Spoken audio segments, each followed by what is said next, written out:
everybody, Todd Dills, and tip the hat off of this week's Overdrive Radio edition to Overdrive social media coordinator Jasmine Campbell, who shared with me yet another towing mishap that occurred in the city of Charlotte, North Carolina. Bears all the hallmarks of a parking lot trap. The driver reporting a bill for upward of $9,000 in fees after he said he exceeded a time limit at the lot by about a half hour. Mind you, during the big winter storm that hit the city with record snowfall back at the tail end of January. Judging by the reporting for the Charlotte TV station that had the story first, it's unclear where exactly on Sunset Road in North Charlotte the lot in question was, but certainly not the first time that we picked up on towing and booting shenanigans in that city. Surrounding areas, tow companies in Gastonia to the west, south too, they have originated the region's parking lot trap dynamics, where in past booting was quite common. Just last year, though, the state of North Carolina explicitly banned the booting of commercial vehicles. Regular readers will remember, yet private tow tactics for parking enforcement clearly remain available to towing companies. 2025 Small Fleet Champ semi-finalist Mark Ledford's small fleet early this year experienced a quite similar incident in Charlotte, where he and his driver were able to argue their way out of it, utilizing the very terms of Charlotte's own towing ordinance. If the lot or the tow company in question violates signage or other regulations there, that could be a very simple way out of an incident. If the truck isn't yet towed, of course.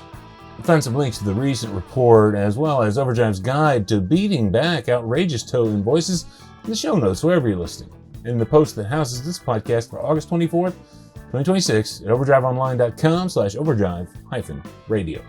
And listen on for small fleet owner Robbie Turnage's story of a tow gone bad and how he was able to similarly turn state law in Pennsylvania, where the tow occurred, to his favor. Turnage's tale is part of the roundtable conversation we conducted just prior to the 2025 Small Fleet Champ Awards presentation, the National Association of Small Trucking Companies annual conference last year. We're right in the middle of the 2026 entries and judging, with announcements coming soon of the full round of semi-finalist small fleets. A great group this year. Stay tuned for that, and for now, on the other side of our break, dig into this conversation with Clifford Hay from upstate New York, Cobleskill, New York. I'm Scott Denmark. I'm Scott Cruthers, Thomasville Furniture Express. Robbie Turnage, Charlottetown, Mississippi. Les Overman, Huntington, Tennessee. Here we go. Every time you fill up, you're making a choice. You can pay a little to protect your diesel fuel system or pay a whole lot later to fix it. Howe's Diesel Defender helps clean injectors, boost lubricity, removes water, and protects today's high-pressure fuel systems. Plus, it's backed by guaranteed 5% minimum fuel economy improvement. Make Defender part of every fill-up, because clean fuel systems perform better, last longer, and help keep your diesel running at its best. Howe's Diesel Defender. Visit howsproducts.com for more. The rest of this podcast edition, keep in mind, was recorded November 2025. To find updates with all those fleets, just visit overdriveonline.com/small-fleet-champ. I checked in with every single one of them just this past month. Okay, to get started, here's yours truly from the Nastic stage Thursday, October 23rd, introducing the first speaker you'll hear as part of the Small Fleet Brain Trust Roundtable Talk, though, as Scott Denmark was quick to point out, it was more of a rectangle we happened to be sitting around. Here we go. In the north corner, all the way up from up north in Cobleskill, New York, Clifford and Ann Hay made the trip to Nashville, representing the six truck fleet that bears Clifford II in his father's name, Clifford Hay Incorporated. Come on up to the stage, you guys.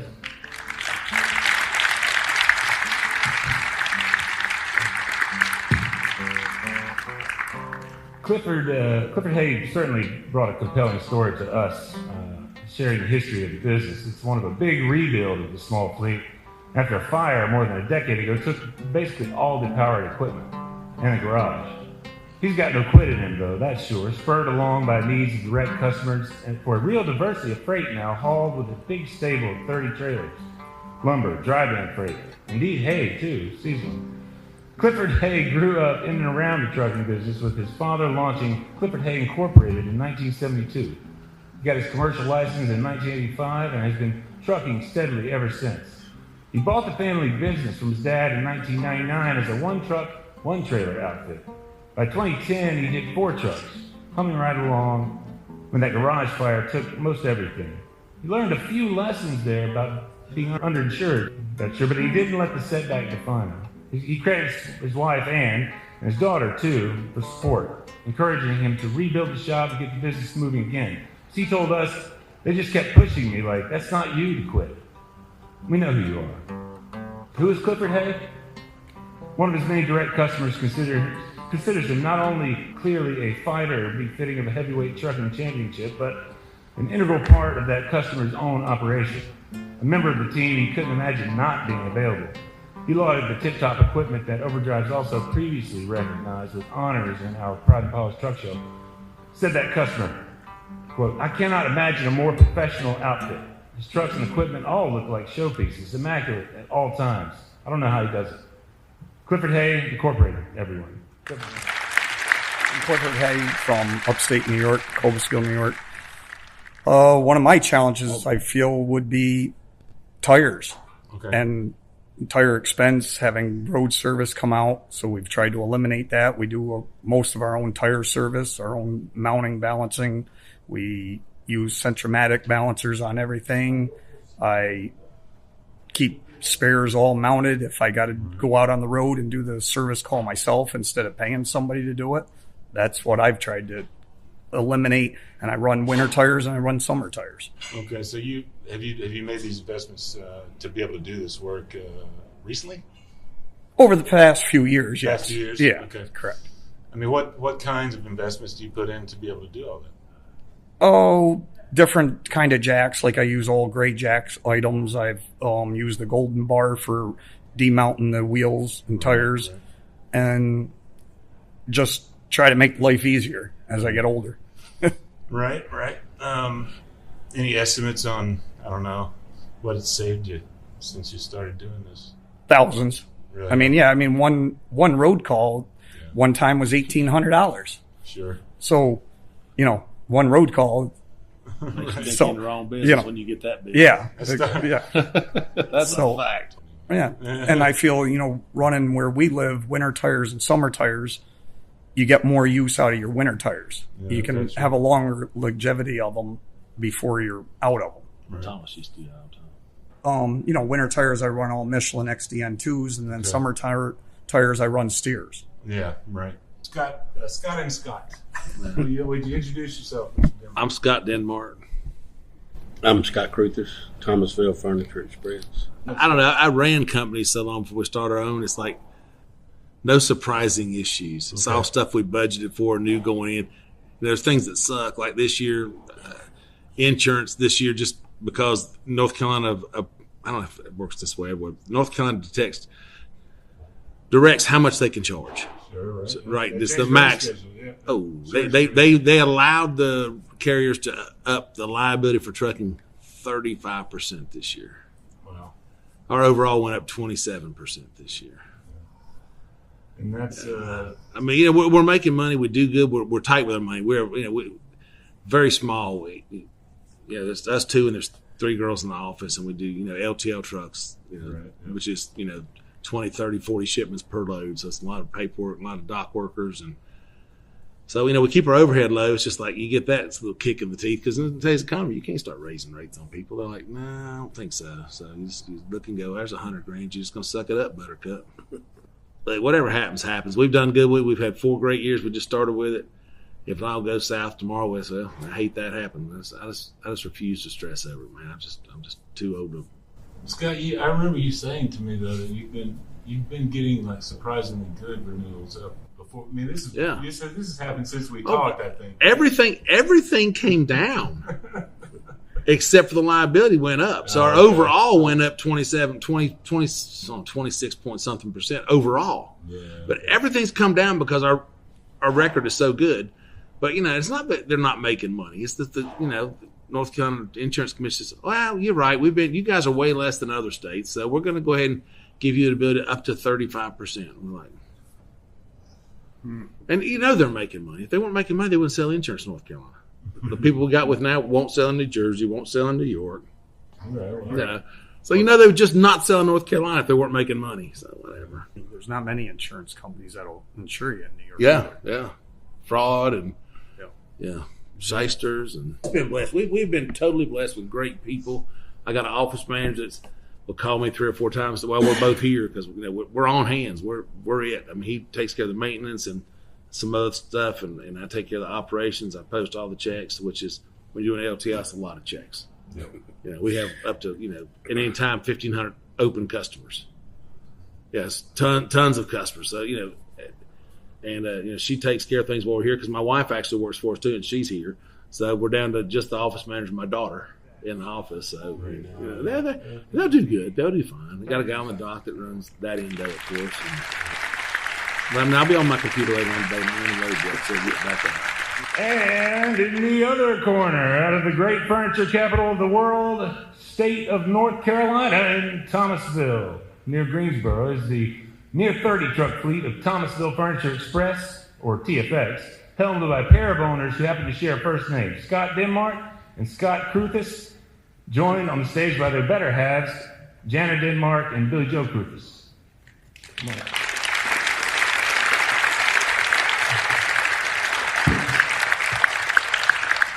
With TFX, launched just several years ago now, both men bring to bear long experience in the challenging niche of LTL furniture delivery. On the operations side for Denmark and maintenance side of the house for Cruthis, respectively.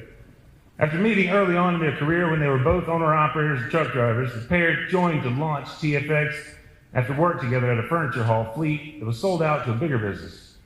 Since their startup, growth has been quick, manageable, with an acquisition and continued reinvestments of profits and new equipment, now to 17 to 20 owned trucks, I think, and 8 owner-operators leased on, very little debt to speak of, and a close focus on efficiency in building and delivering those complicated LTL loads. In our story about TFX, Scott Denmark detailed a piece of custom software built for the company that makes the operations process for him relative to a piece of cake, saving time and money that might necessarily be spent on additional staff. It's such that among the real hustlers among company operators, the best are topping 3,000 miles any given week, even with close to 30 stops for delivery over the run of those miles. A TFX customer in New Jersey praised the fleet's reliability, from the equipment, the drivers, the basic accessibility of both fleet owners, essentially 24/7. And a longtime associate who had just so happened sold then one truck owner-operator Scott Denmark his first set of tires, that associate called him just one of those guys. You probably know the guy. He went on. I could call Scott any day, 7 days a week, and say, hey, I need you. And he'd be, what do you need? Let's go. I can't think of a better person in my 44 years of career that I've enjoyed. I knew when he opened TFX that he'd be successful. Thomasville Furniture Express, everyone. Like you was talking about road service calls. I mean, we had one in Texas that was a disaster. The time we got through with that truck, we spent more money on it than the truck was worth. But it's in Texas, broke down with a load under. It's what you gonna do, you know? Oh, and I literally told him afterwards. I said, "You should tell him to keep that truck." So if I'd known that's what it was a 1 million mile Peterbilt, 379. No, 359. 359. Yeah, it was worth. No, 357. Not 359. It's 579. 579. Yeah, 359. 359 is the one with the dash. His 359 sort of knock. I was like, oh, if you're gonna get rid of that. Yeah, I didn't spend that much money. It was a 579. I was just saying, if you're gonna get rid of that truck that cheap, let me know. That cheap. That 359. That cheap. I'll take my fifth wheel toter right on over. We got one of those too. We got one of those too. I went to Florida. We had a truck. It shut off going down the road, and I told the guy it sounds like a fuel pump. As a Cummins dealer, 15 miles down the road. I had it towed to a Cummins dealer. It sat there for 6 weeks. They can't fix the truck. I said, God, it's the fuel pump. Well, we've checked this and we've checked that. They said, it needs 6 new injectors. I said, all injectors didn't go out at the same time. I said, how about this? They said they flew an engineer down there to look at this truck and fix it out. I said, can you pull it out of your shop? And he said, yeah. I said, are they a fence? He said, no. I said, then pull it out of the shop, tell me what I owe you, and I'll be down there to get it in the morning. They pulled it out of the shop. I went and got it that night, brought it back to our shop. In 45 minutes, the guy that works in our shop, ain't never been to diesel mechanic school, had the truck running, is the high-pressure fuel pump. The cylinder was froze up in it, and he put it on, and it was running. It stayed at Cummins for 6 weeks. And to make it worse, that and I still spent $5,500 on it. And I'm like, I know Cummins. I know it's going to, pay more taking it to Cummins, but they'll fix it, whatever. And I said, just back it out of the shop. That's where that. And I got in our truck with our fifth wheel toter on it, and I went down there Our and got 4 the million truck. mile Kenworth. Yeah, it's a Literally has 4 million Kenworth miles that I on it, bought brand new in '99. It's got 4 million miles on it. That's on 650 for it. Yeah. Oh, a teacher. If it wasn't for them fifth wheel toters, I'm telling you, they. That thing's paid for its itself, 10,000. We've had ours probably 20 years now. Done rebuilt it twice. And we went to Massachusetts, Pennsylvania, New York, getting trucks. Like, oh, it's this. It's like, hey, turn on your emergency flash and put your triangle there. I'll be there in about 14 hours. Yep. I'm coming to get it. Hailing from Tylertown, Mississippi, the 29-truck fleet of Robbie and Rory Turnage, likewise their son Levi. Unfortunately, Levi is not with them today. He couldn't make it. I was prepared for him to be here. But anyway, it's Turnage and Sons, LLC. Welcome Robbie and Rory Turnage to the stage.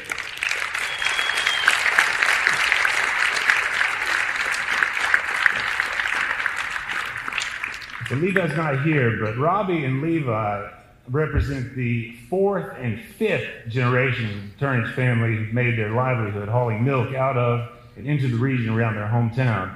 And the story of Robbie's growth of Turnage and Sons to where it is today, with a close-knit, all-company driver team and family-focused operations staff, has a little bit of that sort of right place, right time aspect to it, and plenty of evidence of the foresight to recognize that and dive in for the opportunity.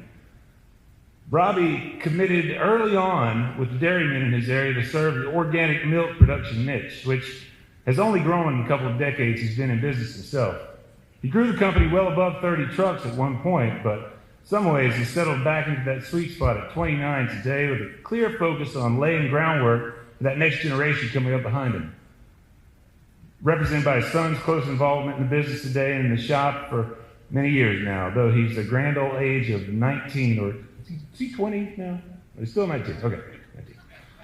Anyway, one among those dairymen that are Turnage and Sons customers emphasized the 24/7 nature of the business and the company's dedication to that service. Yet, he also told the story of a hurricane hitting the Lake Charles area, Louisiana. He and Robbie Turnage put some money together to buy a water pump and haul water into the impacted area so that people trapped in their homes would have water to flush toilets and wash their hands. He didn't want a nickel for any of that work, he said at Turnage. I think that speaks to where he's at, not just as a small business owner, but a human being. Turnage and Sons, everyone. I had one wrecked on 81. Just rebuilt the motor, and it's an 05. We built it. That's the one my son goes to the truck shows and all. It took about 4 years to build it. But I went to Pennsylvania, and the dude come up there and told me he had to use a rotator, charged me $14,000 for a record bill to pull it 4 miles. He had a 70-something model Mack with the old Dayton wheels on it. Instead of dragging it backwards, he drug it down the guardrail like he pushed the sleeper off. Next morning, I was sitting there. We sat there about 5 hours. He's like, oh, I'm going to call. I'm going to this. I'm going to this. I told him, I'll tell you what, I'm going to cut your lock. But I told you I was going to be here. I'm going in here and get my truck. I'll tape your check to the door. Sucker pulled out his house, watched him bring his pickup around there and unlock it. He wanted to keep my truck. I said, no, it's fresh motor, fresh transmission. $300 a day, man. $14,000, but this sucker nailed me for a cleanup in Pennsylvania because when he pulled it backward or pulled it down the guardrail, the landing gear busted the fuel tank open. So the diesel spilt on by the guardrail. The state of Pennsylvania sent me a $28,000 bill for hazmat cleanup. They had to dig the shoulder up, replace the dirt and all that. That's a towing story with a horror story right there. Yeah, horror story. That's a huge one. Yeah. I sent the call to Pennsylvania. I sent them the deal for my record bill, and right down there it's got EPA cleanup fee, $3,200. And she goes, sir, you have a good day. She said, we'll take care of this. So his $14,000 just got shot. Wow. Yeah. Oh, yeah. It's $1 million piece of equipment, or $800,000. I get it. Yeah. You don't get to use that often. My God, man. Please. Yeah. And they said a rotator on the job that it didn't even have a rotator on it anyway. He didn't have a rotator. Yeah, it was. No, he didn't have a rotator. No, this guy was just taking advantage of what he thought. Oh, yeah. We got a fella, Jeff Russian, he owns Russian's Towing up there at the house. If it's within 75 miles or 100 miles of the house, I call Mr. Jeff. I had one broke down in Jackson, about 78 miles. Charged me $350. Go get it, bring it back to the house. Man, all about the yard, yeah. Yeah, and that's because he knows us. Now, if it's somebody else comes through there, now he's probably gonna stick it to you like the rest of them. And all the ones that get you the worst ones have a contract with the state. Well, because they say, the state calls, we got as minimum, we got to send 3 trucks, we got to do this as part of the bill. I'm like, well, I didn't call you until they called Bill the state. My 19-year-old son, he's catching on quick. There ain't too much he can't do. I got a 26-year-old nephew that he's Johnny on the spot. Like you said, people being in the shop, man, my nephew and my son, I can walk away and come up here for the weekend. I ain't got to call them. I ain't got to worry about it. Now, if I get worried about them, I will pull up my cameras where I can see what they're doing. I'm like, hey, why ain't y'all got this truck in the shop? But, I'm able to step away now, and I'm 47. I'm shooting for 52 to 55, somewhere in there. I want to go back to driving a little bit more, not the day-to-day dispatching, mechanicking, maintenance. Drive because you want to, not because you have to. Right. That's what I did. I got back in the truck. Man, I tell you, when I get to drive, it's like a vacation day for me. They're like, I've been trying to call you all day long. I said, dude, I told you I'm on vacation. Don't bother me today. And then you get to Atlanta, and then you want to call people. Like, man, hour and 37 minutes for 13 miles. But that's my biggest deal. I just want to be able to drive, and there's a bunch of stuff I still want to see. We've been out west and east, north, but there's a bunch of stuff I haven't drove through that I want to see. And I said, man, if I can get paid to drive through it and see it at the same time, I got it made. Everything on ours is pretty much steady year round. Okay. We deal with about 33 different dairymen. The biggest deal is most of our dairymen are in their 60s and 70s, and there's about 5 of them that's got kids that want to take over it. And the rest of them, they're going to start retiring probably in the next 10 years. But we haul milk from out west, so, we steady in what we do. Yeah. And I like being between 25 to 30 trucks. And my son got the big idea he wants to climb. I said, I've done that once, and tell you, we got to get more help than what we got. Yeah, right. So he's got big intentions, and I wish him well. I hope he does good, because I know I couldn't handle no 40 trucks. You tried to at one point. Yeah, I tried. I got the big idea. I'm going to go 50. And I was, no. Wes, introduce yourself for us. Wes Overman, Huntington, Tennessee. Other than what Scott mentioned, because that is my biggest challenge, is insurance. One bad insurance quote could put you out of service, and you're done, Other than that, for me, would be advertising, getting our name out there. Division, hailing from right here in the great state of Tennessee, in the town of Huntington, are Wes and Laura Oberman, owners of Oberman Logistics. But we're only going to welcome one of them to the stage, as Laura is ill. She couldn't make it down. Everybody welcome Wes Oberman.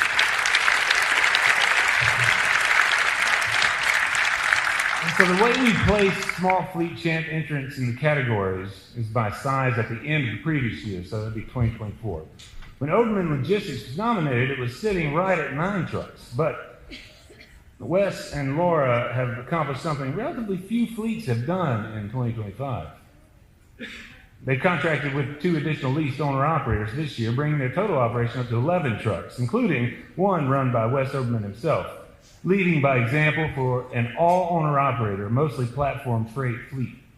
And a cycle, too, where spot markets have been in the dumps for years now, and many of those damned brokers you heard Dave Owen mention, and load boards are maligned for rock-bottom race. The Obermans and their many owner-operator partners have excelled building profitable relationships with trusted middlemen.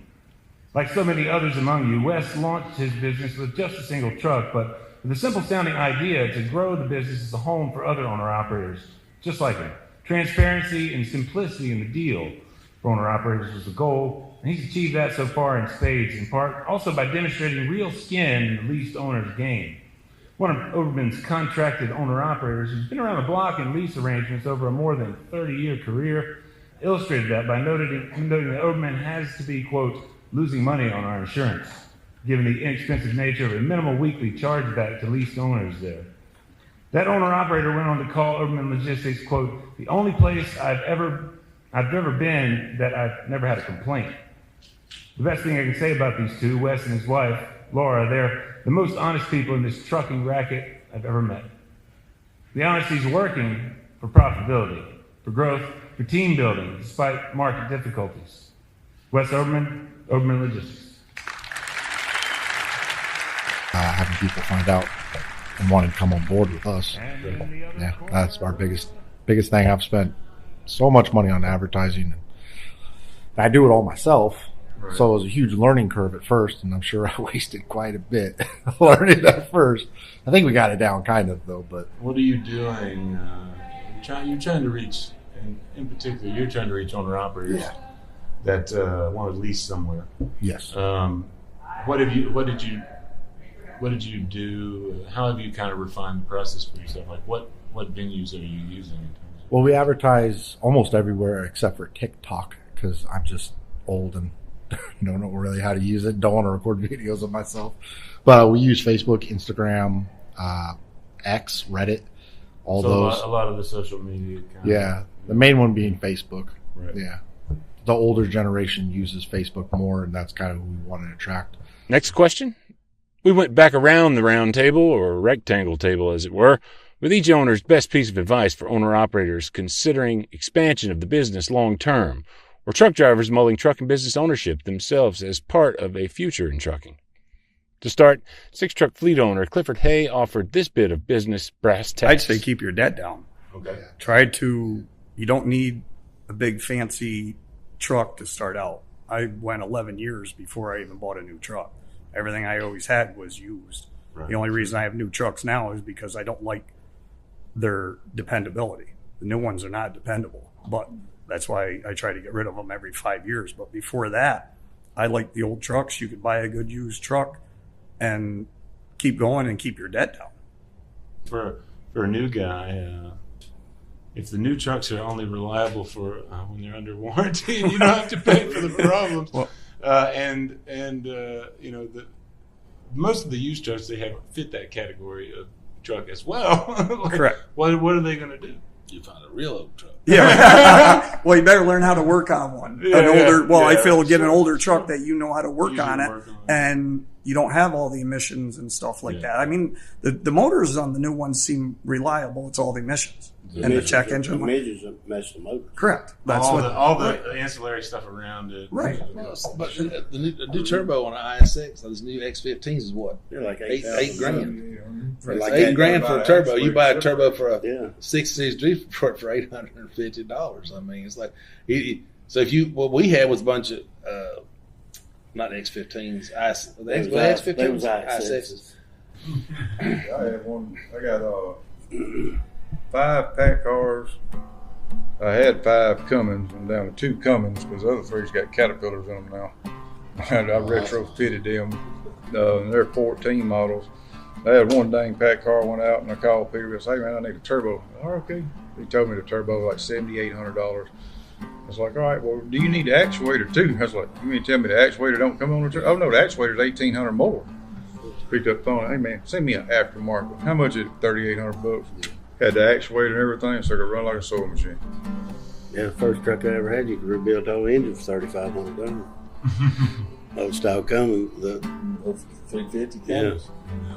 That was the workhorse. Big cams and little cams. Yeah, and then I got turned on to a Caterpillar, and that was a wrap. I've been a yellow fan ever since. Even like the BXSs, everybody fusses about the BXS. "Oh, it ain't do this, won't pull a heel." You can take a 6NZ ECM on it and swap 6 wires on it, and then you got a 6NZ pushing 60 pounds of boost pressure. It'll roll. Well, I still even like the twin turbo cat. I had no problems. I mean, mine has 1 million miles on it. And you can buy it cheaper than a single turbo. Correct. And I got 7 twin turbos now. I got 3 BXSs. I bought a 2005 BXS twin turbo. Fella hated it, wouldn't pull the heel, couldn't do nothing. Even $25,000 for a flat top. Just needed 2 front fenders on it. We fixed the fenders on it, and I swapped the ECM on it. I called him about a month later, and when I went by, he called me and said, "Hey, what are you doing?" I said, I'm going to Atlanta. What are you doing? I can't keep up with you. I told you had a good motor, you just didn't know what you're doing with it. Scott's best piece of advice. Stay away. Look, it's been good to us. It's been. We've been in it 4 years. You know, we went with 4 trucks, no trailers, nothing. We started this up with 4 trucks, and I think we've got 23 trucks or so leased. I mean, 23 trucks that we own. 7 owner operators. 7 owner operators put under our authority. 2 more that pull for us, but they're not under our authority. Yeah. We had no trailers, and now we have 50 trailers, and every one of them paid for, and 27 of them are 24s and 25, 24, 23, 24, and 25 models. And it's been very good to us, you know, but I was lucky. I've been doing it for a larger company for a long time. We had a good customer base. We went from $80,000 our first 2 months for $40,000 a month for 2021 to last year was $9.6 million in revenue. And we don't have a salesperson. We don't have anything. It's just doing what we do. And I said, it's been, now, could anybody else come do it? I don't know. You know, overhead way down, that's a big key. Overhead down, debt down. My biggest concern every week now is because it's kind of slow in our industry. We only haul furniture.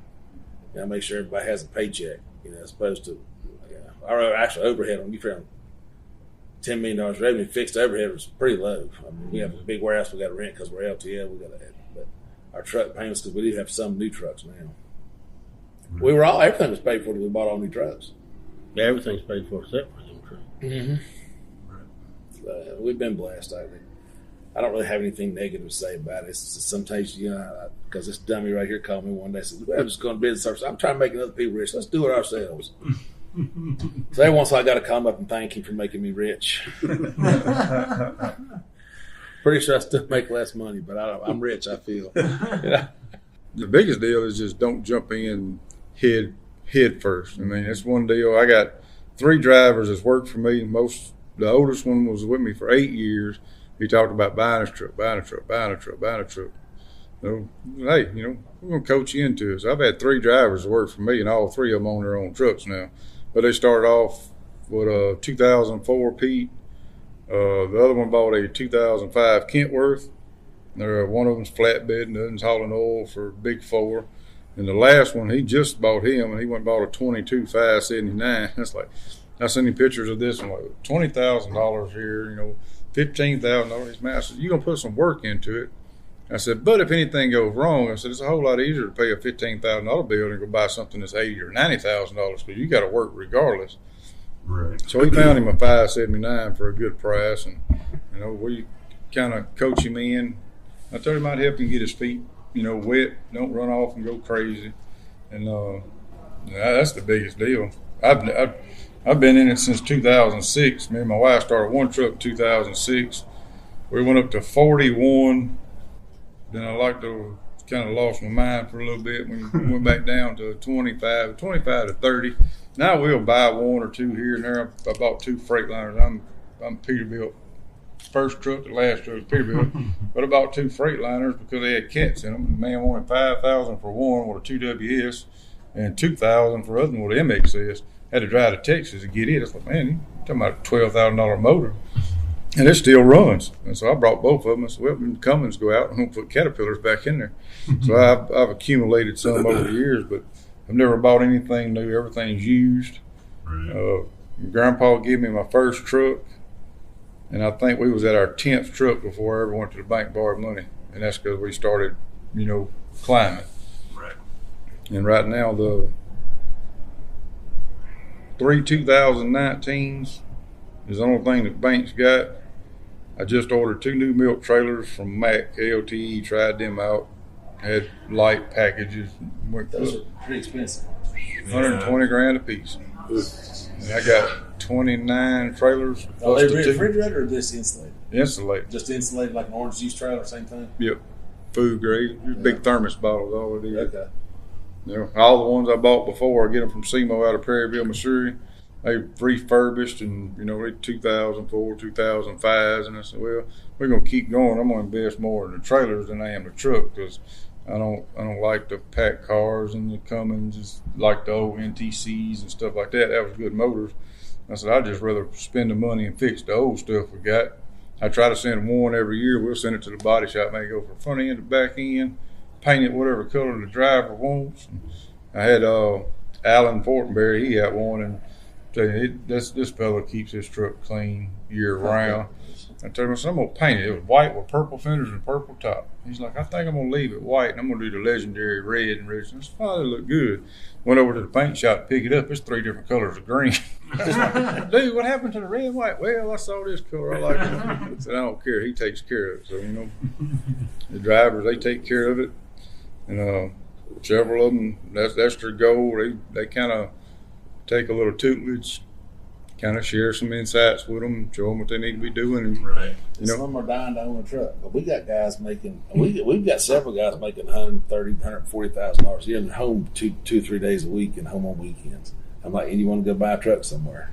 I'm like, you need to think about what you're doing, guy. Because you'll be working on the weekends. Oh yeah, working on weekends, and you're not going to find a lease like what brings the revenue per mile what we bring in, and it's like you're not going to find that, especially in today's world with broker freight. You better have some of your own freight right now.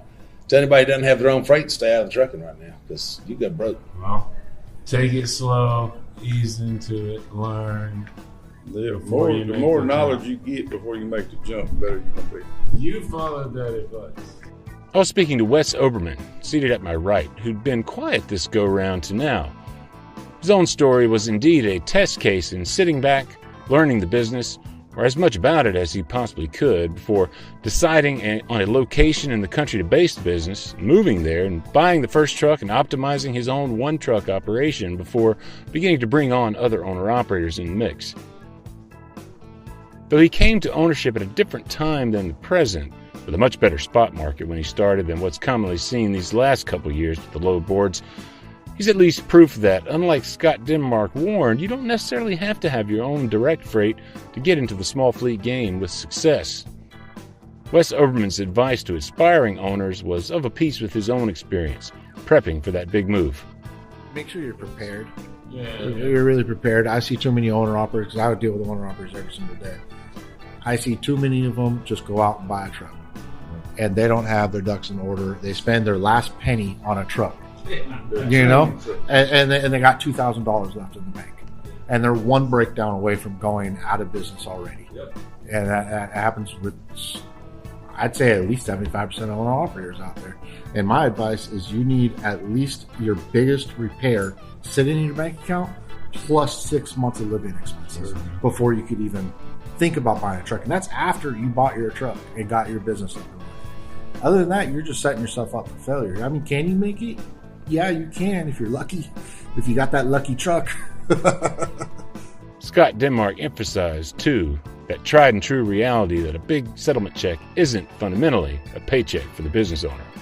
You better take driver pay out of a settlement. And like you said, don't take nothing out. You better have some money to start off with. But people look at me as a driver like it's a damn paycheck. I'm like, that's it. It is your business. That's not even your money. That's your business money. Yeah, your business pay you a paycheck. Yeah. I pay myself $1,000 Yes, a week. exactly. That's what I live on. And anything else just stays in the business account.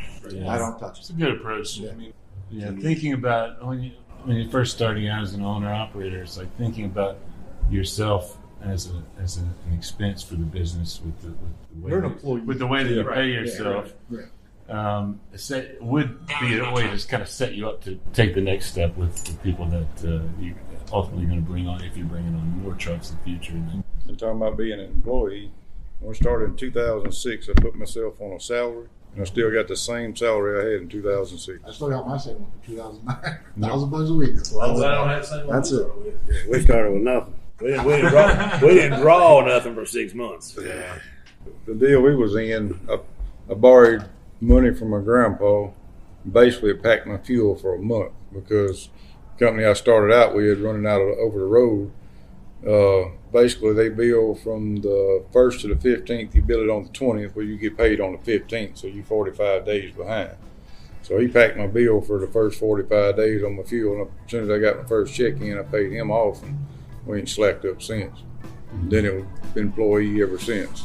It's notable that all of the champs here approach their own compensation that way. And for a one-truck carrier paying himself a salary, we'll also have the fringe benefit of making it fairly simple to use our load profit analyzer to the full extent to compare loads, that's sure. Find it at overdriveonline.com/load-analyzer. Regular listeners will recall the cost inputs there include potential for salary figures to be calculated on the business expense side of the profit calculation, along with other fixed costs and those variable costs like fuel, maintenance, and tires.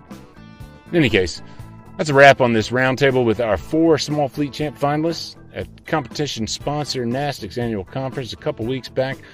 Congrats to all 4 of them. Again, Clifford Hay of Clifford Hay Incorporated, Cobleskill, New York, the 2 Scotts, Denmark and Cruthus, Thomasville Furniture Express, Thomasville, North Carolina, Robbie Turnage of Turnage & Sons, LLC, hauling milk out of Tylertown, Mississippi, and Wes Oberman, Oberman Logistics, building a home for other owner-operators, leasing on with him and his wife, Laura, out of Huntingdon, Tennessee. To finish us off, here's Scott Denmark and Wes Oberman from the stage, accepting the title belts in each respective category.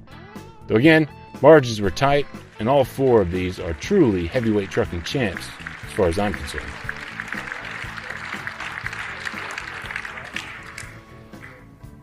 Yeah, I don't really have much to say about it. It's beautiful to have this. It's an award that we didn't even know we were up for, to be honest with you. So, thank you to everybody that's made this part of us for our team. Our team's made it. We're just 2 team leaders, and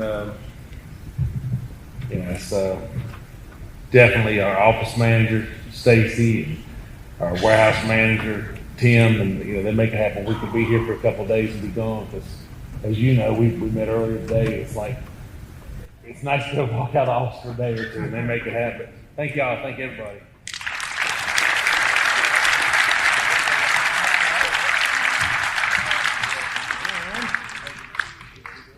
Overdrive's 2025 Small Fleet Champion, the 3 to 10 truck division is Oberman Logistics.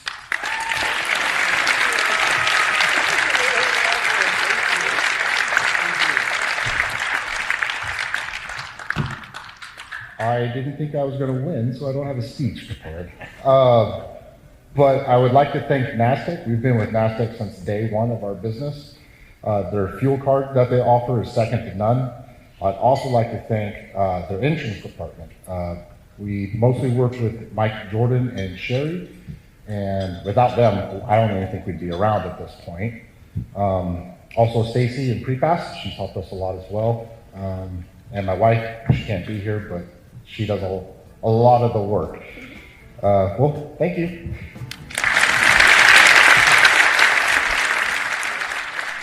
Overdrive Radio is a production of Overdrive, the voice of the American trucker. It's edited and produced by me, Todd Dills, with the acoustic guitar and other support of trucker-songwriter Long Haul Paul Marhofer.